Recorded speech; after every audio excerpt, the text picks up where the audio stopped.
I'm just looking whether anybody's joining us. Sure. Hello, everybody. If you can hear us, could you put something in the chat?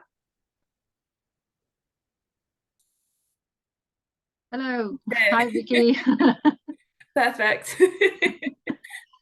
Anybody joining us, do tell us where you're from. Just put something in the chat, maybe what your languages are or which part of the world you're in today. We're just waiting for people to join us. So as you're joining us, do tell us where you are and what your languages are. Just put it into the chat. We're waiting another couple of minutes before we're starting. So if you could just be patient, I can see numbers rising, but do put in the chat where you are and maybe what your languages are. Oh, great. Nice to see that. Fancy some hot chocolate.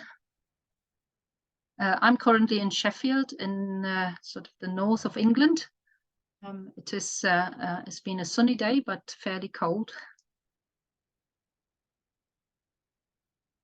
Anybody else? Tell us where you are at the moment and what your languages are. Oh, in London.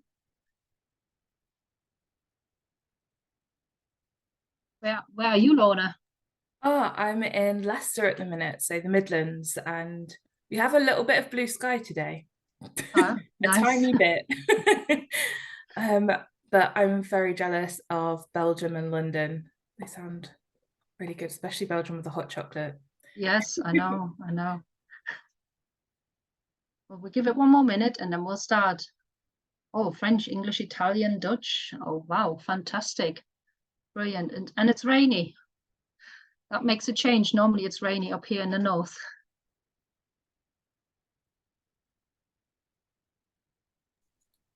And great to see a fellow Germanist as always, Vicky. Right, I will make a start. I will share my screen. And Lorna, will you just tell me you can see this okay? Yeah, I can see it okay. Welcome this afternoon. My name is Katrin. I am the director of the National Modern Languages SCID. I'm up here in Sheffield. I am a languages teacher and have been for many years. I started as a foreign language assistant in a school in Derby a long time ago. I'm originally from Berlin in Germany. So I have taught German and Spanish in schools, but now I'm devoting my life to initial teacher training, so training new languages teachers for schools in England. Lorna, do you want to just introduce yourself? Yeah, of course. Hi, I'm Lorna. I'm from the British Council and I work on the Languages Teacher Training Scholarship, which I'll talk a bit more about later.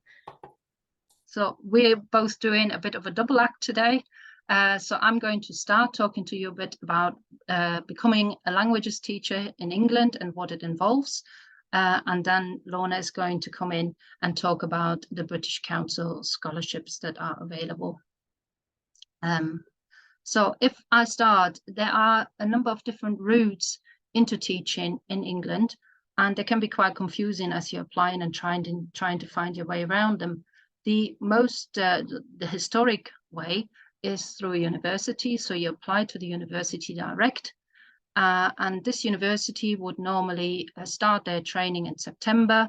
You'd have a few weeks in university, getting lots of pedagogy, lots of academic work, some interactive sessions, some preparation, and then you would go into schools, into your placement, and return to university at regular intervals. You would spend 6 weeks up to about Christmas in your placement, return to the university, and then after Christmas, around mid to late January, you would return into your placement again. So it is a mixture of spending blocks at university, blocks in school, then a block in university again, and a block in school. And you would get qualified teacher status and a PGCE or a PGDE, which would involve more master's credit points.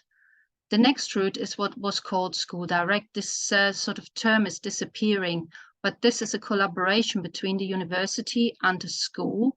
We used to have teaching schools in this country, so a school would basically be in charge in their area of finding placements for trainee teachers, working with the university to develop the training. And here in this model, trainee teachers would spend more time in the placement than they would be in a university, but they would still get exactly the same qualified teacher status and a PGCE or even a PGDE. You'd have a number of different subjects together, just like at university, including primary and so on.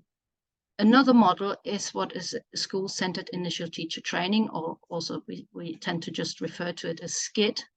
So this is again where a school would be at the center of organizing all the training for a trainee teacher, work with the university. However, the school-centered initial teacher training would be the provider for the qualified teacher status. So they would oversee all your training, make sure you meet the teacher standards, and then they would employ the university to provide the PGCE or the PGDE and all the academic work around it. So once you were awarded your qualified teacher status, then the university would award the PGC afterwards. Now here you would have all the different subjects together, sometimes primary and secondary together. So a wide spread of different subjects working together, and then having subject-specific days ever so often during your training year. With a SCIT, you spend more time in school than you do with School Direct or university. The idea is that you're actually very hands-on in the school all the time, putting the pedagogy into practice every day. Now, I mentioned that I'm from the National Modern Languages SCIT. We have, again, like the previous model, a SCIT. Our lead school is here in Sheffield, Silverdale School, which is a large comprehensive school. So we provide the qualified teacher status training, but the difference to the previous model is that we focus on one subject only. We were the first subject-specific SCIT created in this country. We focus on languages only, and we work nationally. So most SCITs work regionally, School Direct work regionally, and universities tend to work regionally, while we work across the whole country, across different hubs. So what does becoming a teacher involve? First of all, I mentioned academic studies. So depending on whether you do a postgraduate certificate in education or a postgraduate diploma in education, you get a number of master's credits by the end of your academic studies. You have to complete between 2 and 4 assignments, depending on which route you're taking. Quite often you have a focus on your subject in at least one of them, and there'll be an assignment also that might involve some deeper research and collaborating with other colleagues as well. Most assignments are about 5,000 words long. I then mentioned placements. So you spent 2 placements of different length. For our program, it would be 1 placement from September to Christmas in one school, and then another placement from January through to the end of your training in mid-June in another school. Most providers follow exactly that same model. However, some of them do have 1 placement for the whole year, and then you just go for 6 weeks into another placement school to see something a bit different. The statutory requirement is that you spend your training in 2 different placements as a minimum. I mentioned qualified teacher status. That means that by the end of the training year, you've got to meet the teacher standards. If you Google them, you can find them quite easily. There are 8 teacher standards and part 2, which talks about professionalism as a teacher. So they are the guidance for all teachers in this country as to what our norm is and what we should live up to. After your training, you then have a statutory induction of 2 years. This means that you still have the entitlement of having a mentor, teaching slightly less than a full-time teacher. And at the end of those 2 years, you then fully qualify as a teacher. So you've got to see teacher training as a 3-year period altogether. This period of statutory induction is called the early career framework. That means you're novice to the profession, and this means that a local teaching hub and an appropriate body will look after you. Make sure you have the support, the mentoring, and the extra professional development opportunities to be able to really settle in your new career and be fully supported. What does the career involve? Of course, teaching load is one of those. So as a trainee teacher, you start initially by just taking on parts of lessons, then whole lessons, then the number of lessons you do over the year increase.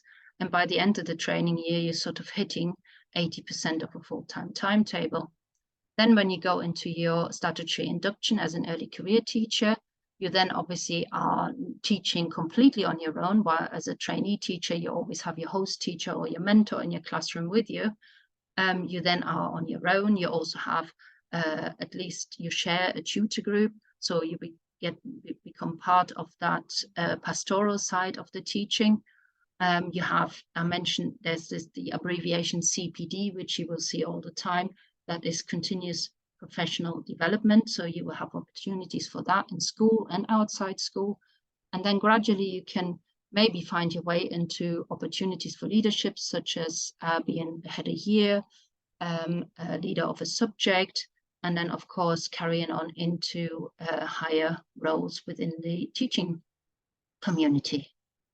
So why join a program like our SCID? Well, I mentioned already that we're the only national teacher training program for languages only. That means we focus on languages and languages only. So when we are training our trainees to talk about, for instance, classroom management, we look at what does that mean for a languages teacher in their languages classroom. When we look at inclusion and how we make sure that all children in our classroom are supported and can achieve their potential, we'll look at that through the eyes of the linguist. I mentioned that we work nationally, while we also work between state and independent schools. So this way we can offer a vast variety of different placements and also cater for a number of different languages. Of course, in English schools, French, German, and Spanish are the main languages. However, there are also opportunities for Italian, Russian, Mandarin, Arabic, Japanese, and so on. We have hubs across England. So if you go on our website, and I'll show you a link later, you will see where we currently have hubs. However, we also have sometimes trainees further afield where they are in a school who is willing to support them, and then they travel to our nearest hub if they so wish. Our SCID is also supported by a large teaching hub. So Silverdale School, who I mentioned as our lead school, also has a large teaching hub, which looks basically after anybody from initial teacher training all the way through to CEOs of large academy trusts, and provide the training for these along the way. So middle leader training, senior leader training. You might have seen NPQs mentioned on various websites. This is what a teaching hub provides. We also look after 150 early career teachers every year. So I mentioned the statutory induction after you finished your training. This is where we supervise them, we offer them training. So from our point of view, from the SCID, we actually know what the next steps are, so we can really support you in getting ready for that induction and make sure you really settle well in your new profession. So I mentioned the SCID as somewhere where you really have a hands-on experience. So our trainees start from the very first day in school. They'll see the I shouldn't say madness, but the busyness of starting a school year, how teachers get their children ready for the school, how they get their departments ready, and they become part and parcel of the community right from the start. They also go then on regular training sessions, either locally or as on a national scheme, or might be on webinars and so on. And as they are introduced to academic research, to pedagogy and different approaches, they can then put this into practice every day, try it out, take it back to their academic sessions, discuss, and really develop their understanding and their skills. This means you can really test what it means. For instance, our trainee teachers at the moment are looking into the use of the target language in the classroom. They're doing sessions with their pupils in class, and then they're analyzing how has this gone, how the children reacted to the target language. Is it really true what the academic research said or not? And are there other factors they might need to consider in their setting? So really interesting insight here. I mentioned the state and independent schools, so really good opportunities to see something very different and see how a teacher adapts to the very different settings that they might be teaching in. The training is provided by university lecturers who are all linguists. So we have Sheffield Hallam University who provide the PGCE. So there are linguists who deliver the sessions for your academic writing. We also have Professor James Birch, who is a well-known figure in the world of language teaching, who supports all of our trainees in their academic writing and introduces them right from the start to the variety of different pedagogy. All of our teachers in the various hubs and centrally are all linguists and languages teachers. The vast majority of them still teaching in the classroom, so bringing in their own experiences, also their own examples and their own connections for you to learn from and benefit from. And we also have trainees who choose to do 2 different placements in different parts of our network. So if you're free to travel, this is also an opportunity to maybe do 1 placement up here in Sheffield and another placement down in London. I mentioned the placement and that you are in school from the very first day, and our early career teachers always say this is something they really appreciated as they started their induction, that they had seen this in their training year, they understood and were prepared for it, and it really helped them make a good start as they were in their very first job. I mentioned the 2 placements, they need to be contrasting. Of course, you can imagine a state school and independent school can be very contrasting, but equally 2 state schools can be very contrasting. You might be in an inner city school for 1 placement, a school that only teaches 11 to 16-year-olds, and then you might be in a more rural school where it's 11 to 18 and they also teach up to Key Stage 5 languages. So there are different concepts. Some schools have got more children with special educational needs, others might have more children who come from a variety of different backgrounds. There might be just all boys or all girls schools. So whatever you do, you will have a contrast to see how the different community might make teachers design their lessons differently and how the whole community works maybe slightly differently. You will be able to teach a variety of different students. Usually you start by teaching what we call Key Stage 3, so year 7, 8 and 9, the beginners, the 11 to 14-year-olds.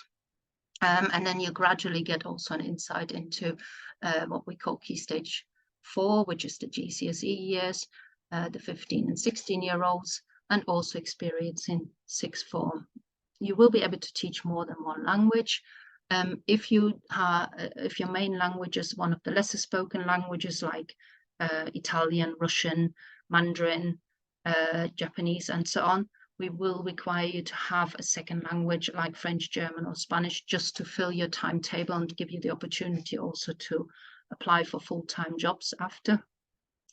But for instance, if let's say your main language is French, and a long time ago you did some German at year 7, 8, 9, it's a little bit rusty, or maybe you did a bit more, but you haven't used it in a long time. We would encourage you to continue to build on that language and maybe try and start with year 7s, maybe team teach with a host teacher to try and develop all the languages that you are possibly able to teach. I mentioned that our schools are either 11 to 16 or 11 to 18.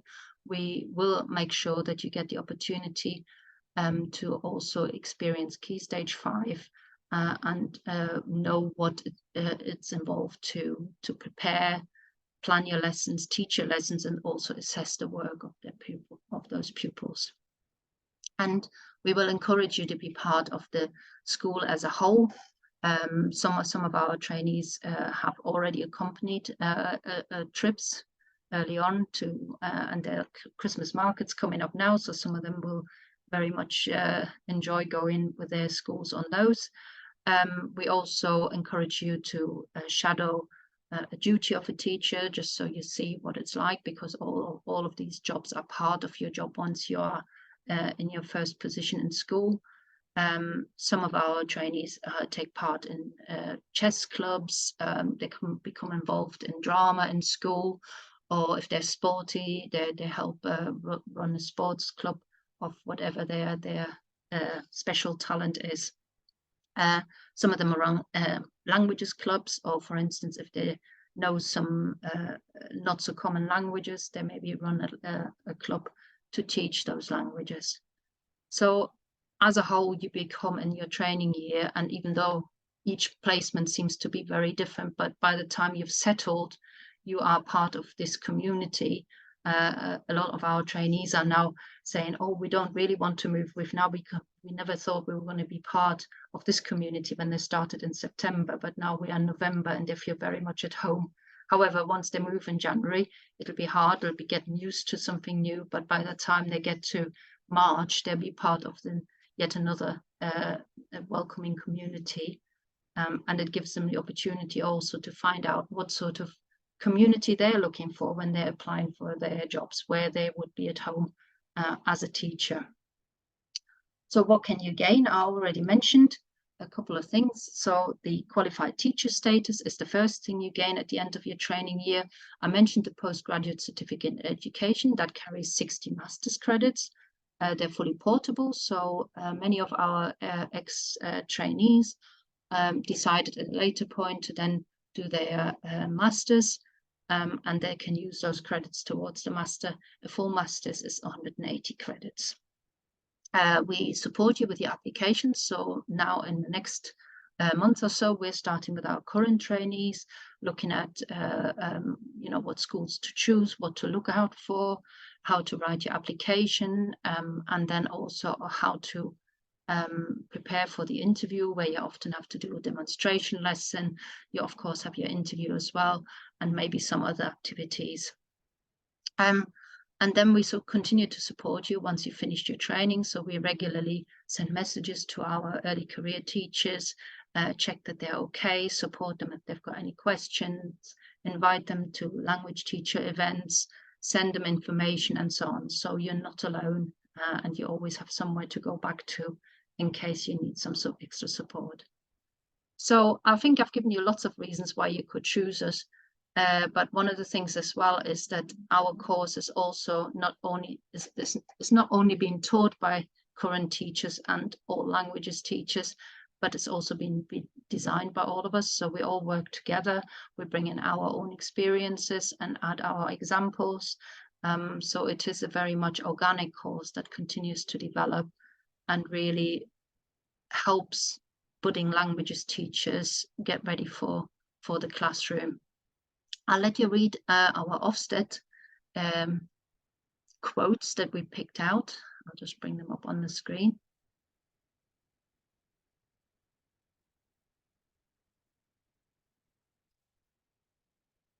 And if you're new to the system, if you look up, so for every single provider, you can see the Ofsted report. So that might be something that you might find interesting as you're looking to choose what providers you might want to apply for.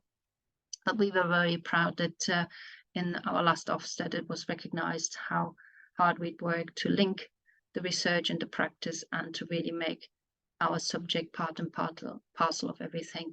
So what does the course consist of? I mentioned a few things. A pre-course program. So we actually start a pre-course in March. We will invite you on Zoom. We'll introduce you to the teacher standards. We'll talk about what sort of things you might want to consider as you're preparing for your teacher training, and just to keep in touch, answer questions, and for you to also meet your fellow future trainees. You have a number of training sessions. These will be either in person, in Sheffield for the whole national cohort together, in your hubs, whether it be in London, North London, South London, near Peterborough, or on the Manchester side, where you come together with your local group. It could be online, it could be a webinar, so a variety of different formats. You get tasks that are, as you can imagine, of course, self-study as well as a student, lots of reading, webinars, and access to other resources. The program, you have an individual training plan. As you can imagine, every one of our trainees is very specific and very different. We have trainees who have just finished university. We have trainees who've relocated from other countries. We have trainees who are very young and early in their lives. And we've got others who've already had a full career and now are in their 40s or 50s and have decided to change their career. So everybody has got different needs, so everybody will have their own individual training program to make sure it suits them for their not only past experiences, also their languages and also their personal situation. I mentioned the 2 schools. Language specific documentation, of course, goes without saying, and you get your support and advisor visits. So you have your mentor in school, you have a senior mentor in school, you have your local hub leader in your lead school in your area, and you also have a central team who support you. And then on top of that, you've got your academic tutors, so a number of people who will support you. I mentioned the online and face-to-face, and the mentor already, and support in developing your portfolio, which is basically just a collection of your experience and reflections along the way. I mentioned the assessment, so Sheffield Hallam University is our provider for the PGCE, and they will offer 2 full days for each PGCE assignment, and then will also offer extra seminars. You will have access to all their library and student services and so on. And then you get obviously your support into your early career teacher time in induction. So what people always ask is, what does it look like? I mentioned the pre-course, so you get to know things about the teacher standards, but we also look at what the training year looks like, what sort of things are covered, and also introduce you to some pedagogy. Our familiarization is in August. This is where we teach our trainee teachers Serbian from scratch to show them how languages are taught and acquired and give us some strategies. But we'll also talk about what the training year will bring, introduce you to documentation, answer questions, and so on. You then start in your placement, as I mentioned right from the start, and your teaching load will gradually increase. A typical day, so in a day you will not teach, rarely teach a full day at this time of year, but you might have 1 solo lesson, and you'll have a paired lesson with another teacher, one maybe in your first language, one in your second language, one of them might be year 7, the other one might be a year 9. You'll also have some time to do some academic reading. You might have in the afternoon a departmental meeting, and after school there might be a parents' evening. As I said, the teaching load increases over the year, so at the beginning you will spend a lot more time observing teachers, while at the later part of the training year, you will be in charge of your own classes, do all the assessment, obviously always with the support of your host teacher. You have your regular SCIT training, so in the start of the year, you'll come together every other week in your local hub. Towards the end of the year, there won't be quite as many training sessions as your teaching load increases. I mentioned the 2 contrasting placements. You also do a primary placement. We ask you to see year 6, so the year before they come into secondary school, so you get a feel for what the children are like, what they already know, and what sort of experience they've had, so you can build on that. I mentioned the 6th form enhancement, so you get to know what it's like teaching at 6th form level as well. I mentioned the academic studies already. And your support into the induction year. So let's talk about minimum requirements. A good honours degree is the minimum, 2-2. The high fluency in English is essential. Everyone who enters initial teacher training in the UK, whether they are UK nationals or not, they need a GCSE in English and maths or the equivalent. And if English is not your first language, you will have to do the IELTS. People often ask about relevant teaching experience. It is desirable, but we are fully aware that not everybody will have had the opportunity. However, as you're preparing for this, it's maybe something to consider. Do some volunteering in your local school, or go and see whether you can observe some lessons. This is what we call school experience. But everybody's considered on their own. We'll look at what you've got. We try and support you as well. We will answer questions. So just contact us and we'll talk you through. And if there's anything that you might need, we will point you in the right direction.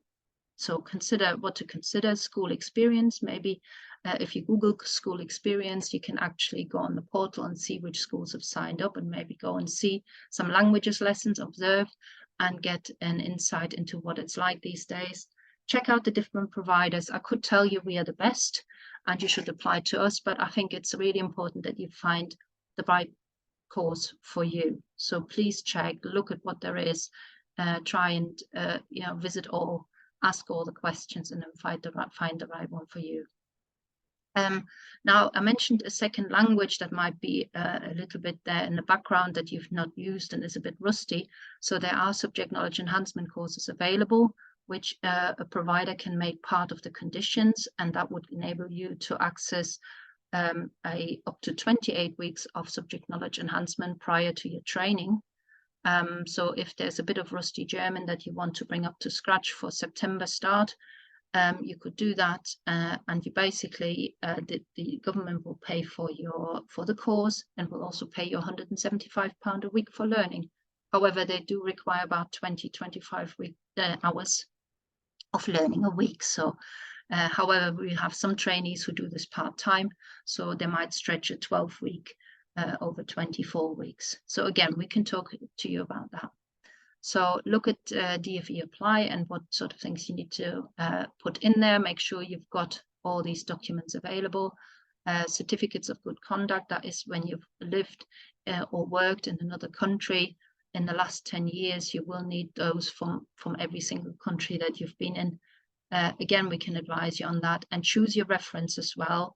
Make sure you've got an academic reference if you come straight from uni or your most recent work.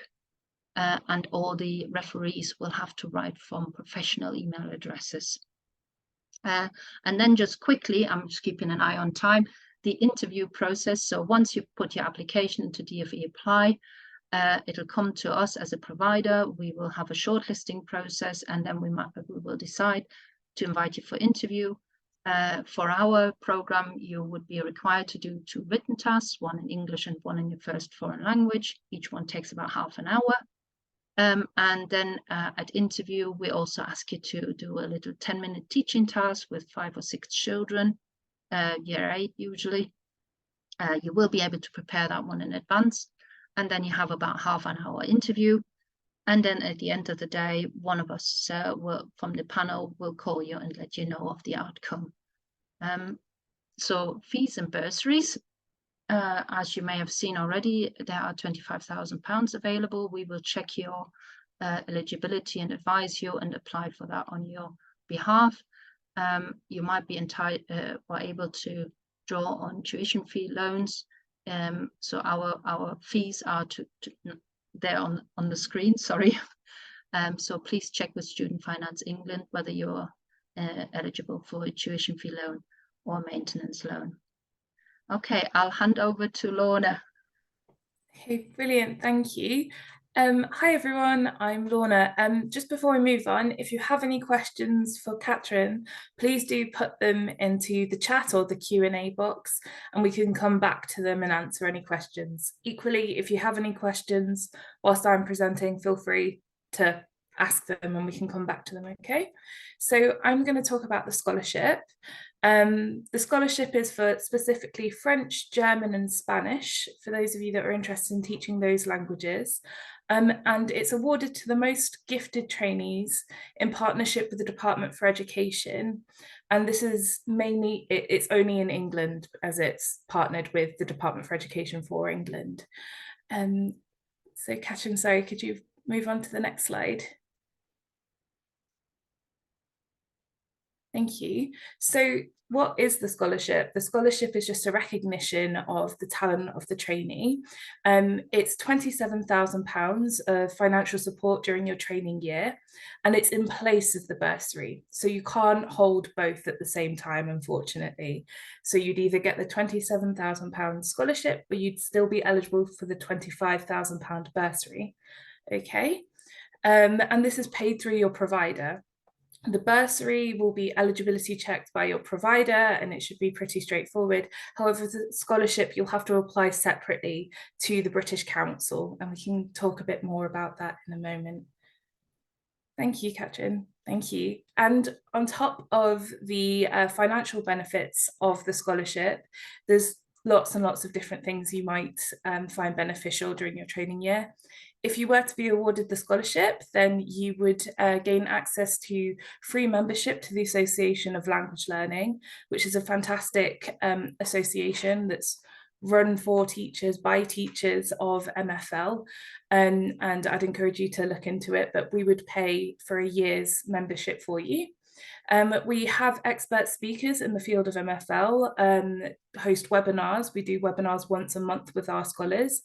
And it's been on everything from behaviour management in an MFL setting to MFL policy setting in England, and more about sort of the national languages hubs, which I'm sure some of you might know about.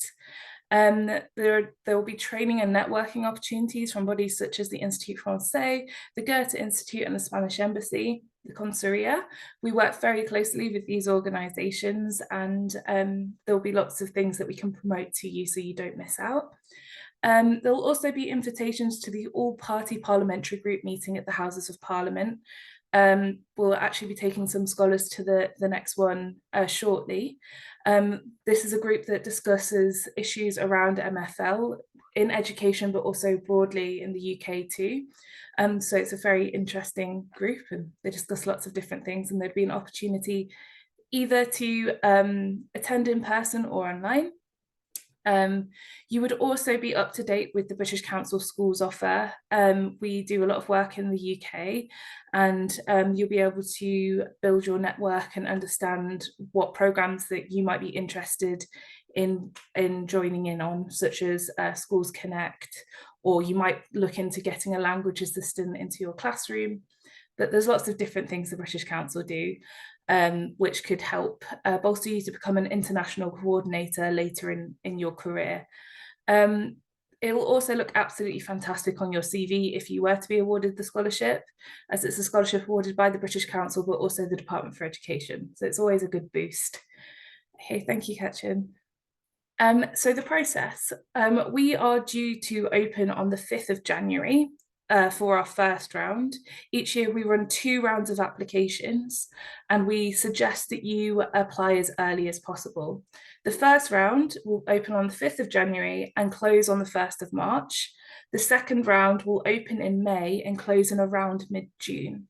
And the slide here is just showing you the process roughly of what that will look like. Basically, we'll ask you to apply, you'll submit an application online, you'll need to provide your graduation certificate and or transcripts if you haven't yet graduated.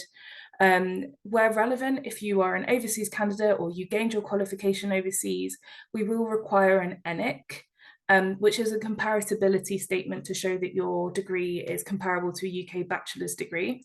We would recommend that you get into contact with Get Into Teaching to talk you through that process. They're absolutely fantastic, and they can make it a little bit easier to guide you through. Everybody will need to provide at least 1 reference, and you need to be responsible to contact them, because we won't be able to contact them on your behalf. So when you're thinking about your references, if you apply, notify them that you've done so, and they should expect an email from our system to fill in some more things on your behalf. You'll then move to assessment, and we'll eligibility check you first. You can find more information about our eligibility checking on our website. So if you type in British Council Languages Teacher Training Scholarships, you'll be able to see much more about our eligibility. We are open to overseas candidates. We're very lucky to be one of 2 scholarships that is open to fund overseas candidates too. But we'll eligibility check you, make sure that everything's okay. You'll then be sent, your application will then be sent to be assessed. And if you're successful, we'll invite you to your next step. I just really want to emphasize that we won't be able to move your application to assessment if we're missing important documentation, such as your reference, because your reference sometimes can really help your application. So please make sure that that's all in on time, and there will be separate deadlines for that. So please don't worry about that. We'll then interview you. Sorry, I'll be very quick. I've just seen the time. We'll then interview you if you're successful, and you will give a short pre-prepared presentation called a Petra Kucha. You'll be given a list of things that you can decide what you want to present on, and it'll be 50% English and 50% your target language. We'll then ask you a set of questions, again, 50% in English and 50% in your target language. And after that round's interviews have been completed as a whole, we'll then let you know if you've been selected for the scholarship. And thank you, Catherine. So how to apply? We basically very strongly recommend that you apply as soon as possible for the scholarship. It just gives you a little bit of extra time, and we have quite high rates of applications. You can apply for our scholarship before you've managed to get a place on a teacher training course. So you are able to apply for that before or after.